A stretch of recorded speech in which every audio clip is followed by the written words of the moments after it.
Welcome to SVG-TV News and Sports for Tuesday, February 25th. I'm Jimmy Prince with the details. Several former employees of the Windward Islands Farmers Association, Windfarm, are now pleading with the relevant authorities to take up their case so that they can get their severance and outstanding salary payments. 4 of the former 13 employees visited SVG-TV News today to air their grievances and to publicly urge Windfarm and or its parent company, the National Fair Trade Organization, to settle the outstanding monies owed to them. Speaking on behalf of the dismissed employees, former manager of Windfarm, Ina Richardson, says over the past few months they have been meeting with the Windfarm board, which then approached the parent company, the National Fair Trade Organization, requesting assistance to help compensate them. But to date, nothing has been done. Windfarm was cash-strapped and was supported by government financially. On December 31st, a decision was taken to sever the workers, and during that period, they were supposed to be paid outstanding salaries and severance. To date, we have not been settled. Windfarm is a subsidiary of the Fair Trade Organization, was established to carry on the business, operational activities of fair trade, and that is why Windfarm thought it necessary to seek their assistance with the compensation package for the workers. My plea is that the workers are getting frustrated, they're unemployed, and they've complained that their expenses are piling. So in the absence of being employed, if this settlement can be done as soon as possible, especially those who have children going to school, students going to school, and also some who cannot meet their bills. It has become very, very frustrating for us all. Andrew Ashton, another former employee of the Windfarm, says it has become extremely difficult for him and his family to survive after losing his job without proper compensation. The food business, I money who buy chicken, and chicken is the cheapest thing in the shop, chicken back and things. So, and my gas done about 2 weeks ago. I mean, I get money who buy gas now. So looking for them to come around and deal with it. Severance and thing. I'm desperate. The former manager of Windfarm, Ina Richardson, further explains to SVG-TV News that after the company closed its doors on December 31st, 2013, its mandate was transferred to Windfresh. Richardson explains that Windfarm was established to conduct business operations of the National Fair Trade Organization, namely to export agricultural produce including bananas. The operation was passed on to Windfresh for a period of 6 months. And during that time, it's expected that Fair Trade and Windfarm would undertake a restructuring process to see where they go from there, whether or not the operation will be passed back to Windfarm or if Windfresh would continue with that operation, the buying and selling of bananas. The 13-member former staff of Windfarm are said to have been with the company since its inception some 4.5 years ago. Meanwhile, when SVG-TV News contacted Windfarm, its chairperson and secretary of the National Fair Trade Organization, Nayoka Abbott-Balcom, confirmed that the 13 former employees of Windfarm are owed salaries for November and December of 2013 and for January 2014 in lieu of the notice of dismissal that was served at the end of December 2013. Abbott also confirmed that the employees are yet to receive their severance package, but was unable to state if and when the employees will be paid. Abbott-Balcom further says that the majority of the directors of the National Fair Trade Organization are of the view that they are not obligated to settle the outstanding debts left behind by Windfarm, including paying outstanding salaries and the severance to the employees. However, Abbott-Balcom says she is of the strong view that a legal opinion is needed to give directives as to how best the National Fair Trade Organization should proceed in relation to settling the outstanding payments to the former Windfarm employees. In other news, Prime Minister Dr. Ralph Gonsalves is praising the work of some public servants here, which he says has placed the government in a good position to access more monies to help rebuild the country in light of the damage caused by the December 2013 disaster. Dr. Gonsalves told journalists here that the government received a highly satisfactory report from the World Bank in relation to expenditure of the monies received from the bank in the aftermath of Hurricane Thomas, and this has to be attributed to the groundwork done by some public servants. According to the Prime Minister, the Ministry of Works, including BRACSA, was able to provide baseline data for international donor agencies, which enabled the government to make the case better for more resources. When you go to the donors, they say, okay, you said that this bridge is going to cost $2 million US to be rebuilt. But how do I know that this was not a bridge on his last legs, which is worth $200,000 US? Or else you want us to help you to put you back in a position. I mean, you have a $200,000, $200,000 bridge. You want now a $2 million bridge. We had the baseline data as to where we were before the storm, so that we were able to say this is what we had. And sometimes people will see staff going around. They say, but why they're not doing, why they're just examining things, why they're not doing some actual work? Well, examining these things is actual work, because you have to know how you have to approach those to whom you are appealing for money or negotiating for money. The government has come to the assistance of the owners of the fast ferry Jaden Sun, which operates mainly in the southern Grenadines. At a media conference yesterday, Prime Minister Dr. Ralph Gonsalves said he was told the owners were losing money from the operation of the ferry and had to buy a new engine. Dr. Gonsalves made it clear that the owners did not come to him. He contacted them for a meeting on the issues, at which time he asked them to submit a proposal on how the government could assist in getting the ferry back up and running, given its importance to the traveling public in the Grenadines.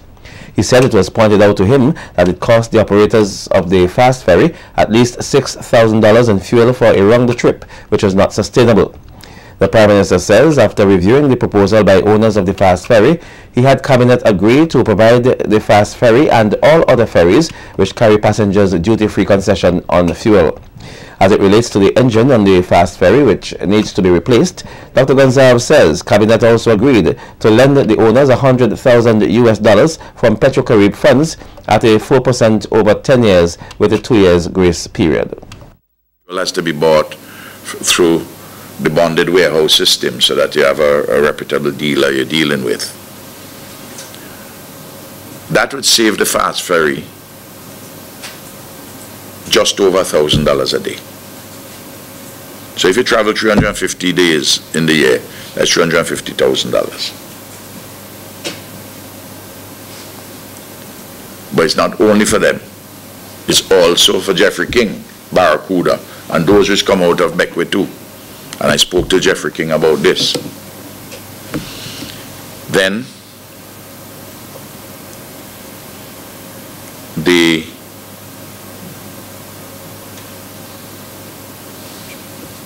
need a certain amount of patronage from the government. And I agree to buy annually the equivalent of $1,000 in tickets a day for up to 300 days. That's $300,000.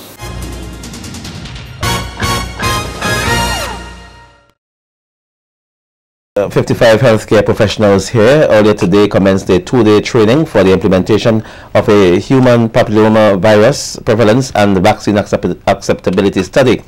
HPV is said to be the most common sexually transmitted infection, which can cause serious health problems, including certain cancers. The study is coordinated by the Ministry of Health, Wellness and the Environment in collaboration with the Pan American Health Organization, PAHO, and the Caribbean Public Health Agency. Addressing the opening ceremony of the training session, PAHO's country program specialist for SVG, Anik Wilson, pointed out that in many cases, most persons who become should be infected by HPV do not know, as it clears itself from the system within 2 years. However, there are cases in which it goes on to develop onto cancer, with the most common being cervical cancer. Wilson says the study is being implemented to observe the prevalence of HPV in SVG and will help the healthcare professionals to ascertain the subtypes, with the information being used from the responders regarding their interest in having an HPV vaccine. She encourages the participants to take the training seriously. Please ask questions and seek clarification wherever necessary. Be reminded that there is no stupid question. Remember, the quality of the results will depend on the quality of the specimens taken and the quality of the questionnaires or information collected or completed. The results generated will therefore direct policy and program planning. Hence, good quality information provides correct and informed decision making, thus will impact on positive outcomes. Meanwhile, PAHO's Family and Community Health Advisor, Dr. Beryl Irons, says while they'll be looking at the prevalence of HPV as it relates to cervical cancer, it shouldn't only be a precursor, or it should only be a precursor, because identifying cervical cancer at any time signals a failure of the health service system. So our major function of the study is really to get persons to be aware that pap smear is what needs to be done. There is a lot of emphasis on HPV, and yes, there should be. The effect or the impact of the HPV vaccination program, when it's done at this time for adolescents, you will not see the impact for the next 10 to 15 years. So what needs to be done now is for you to prevent cervical cancer. How do we prevent? By ensuring that we have our pap smears done. And so if there's one thing after we have finished the 2 days deliberation that I want you to remember, is the fact that regular pap smears prevent cervical cancer. Dr. Irons noted that the older population is often sidelined as it relates to screening. However, they are the ones who are dying from cervical cancer. She said other modalities need to be put in place to get the older persons to do their screening. Is it the chronic disease clinics? Will there be access at the medical clinics? Are we inviting them to come to have their pap smears done? Because this is the population that we must zero in for the area of prevention. And then, at the same time, as health practitioners, we have to make our facility more comfortable and inviting to that population. If I come to my medical clinic, can I get my pap smear done at the same time? Or do I need to get an appointment to spend another day in a health facility in order to have these done? So our duty for this study, and this study is going to open up a lot of these ideas and aspects of our healthcare system that we have to do. It is anticipated that at the end of the 2-day training session, the health professionals will commence the HPV survey, which targets 500 women throughout the country. The Ministry of Social Development, in collaboration with the OECS Secretariat with funding from USAID, hosted a 2-day training workshop on juvenile justice reform. The aim of the training workshop was to give the participants a better understanding of what juvenile justice reform is all about. Permanent Secretary in the Ministry of Social Development, Jasmine Hull, said based on the agreement between the OECS Secretariat and the USAID, youths are identified as a priority group deserving of support. OECS USAID Juvenile Justice Reform Initiative. The reform of the juvenile justice sector seeks to improve the life circumstances of young people in conflict with the law, while enhancing public safety and advancing a rehabilitative approach in ensuring that young offenders are accountable for their actions. Hull notes that as the OECS moves towards the establishment of a single social and economic space, this country is being encouraged to perform or reform the legislation as it relates to juvenile justice while adopting harmonizing approach to social development. The Permanent Secretary also outlined some of the activities that have already been undertaken under the Juvenile Justice Reform Program. The National Juvenile Justice Reform Youth Convention Promotions Premiere, the National Juvenile Justice Training Conference, and the Risk Assessment of Juveniles Training Workshop. On January 20, 2014, renovation works began on the dormitory at the Liberty Law Training Center. This will increase the capacity of the facility to provide residential services from 24 to 40 in a secure environment. Meanwhile, consultant Dr. John Swift says the OECS Secretariat is looking to promote justice for children who have come into conflict with the law.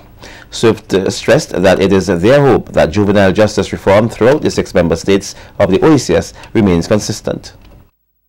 We are seeking to train individuals in each of the 6 member states on how to use empirical evidence to make effective decisions that will promote their plans and their policies. Us talking about how we can use the evidence which we have gathered to make effective decisions. And these can be done in any ministry, but at the moment we are looking towards the Juvenile Justice Reform Project. This year marks the implementation phase of the Juvenile Justice Reform Project that began in 2012 and is expected to be completed by September. Effective next week, a number of families in Spring Village will be relocated as part of an initiative fostered through the government's relocation program following the 2013 Christmas floods. The announcement was made by Director of Special Projects Dr. Gerald Thompson during his remarks at the launch of the Spring Village Police Youth Club on Saturday. Potentially between 14 to 18 families are going to be relocated to other locations as we start reconstruction. We started reconstructing homes in the Fichus area. Almost 22 families are going to be reconstructed in the same location without any relocation. And I want to announce that coming up next week, we'll be starting the reconstruction process of homes in the Old Road section and other parts of Spring Village, just to get people back into their home. Residential students interested in pursuing a college education at the Monroe College based in St. Lucia will have the opportunity to learn more about the educational institution at an open day here tomorrow. Speaking to SVG-TV News, Senior Vice President of the Monroe College, New York, Alex Ephraim, says the college, which is an internationally accredited educational institution established in St. Lucia in 2007, is now 80 years old. Ephraim says persons attending the open day tomorrow from 5 p.m. at the Methodist Church Hall will learn more about the college itself and its programs. Monroe College is accredited by the regional accrediting body, which is authorized by the Education Department of the United States, and also all the programs are approved and authorized by the regions of state of New York. Every program Monroe offers is approved and accredited. The programs that are given in St. Lucia and New York are exactly the same. We do offer both bachelor's and master's degree programs in our campuses. So I want to wish all the best. I want to see most of you to come there so that we can provide you with proper information so more young people and other people can benefit from it.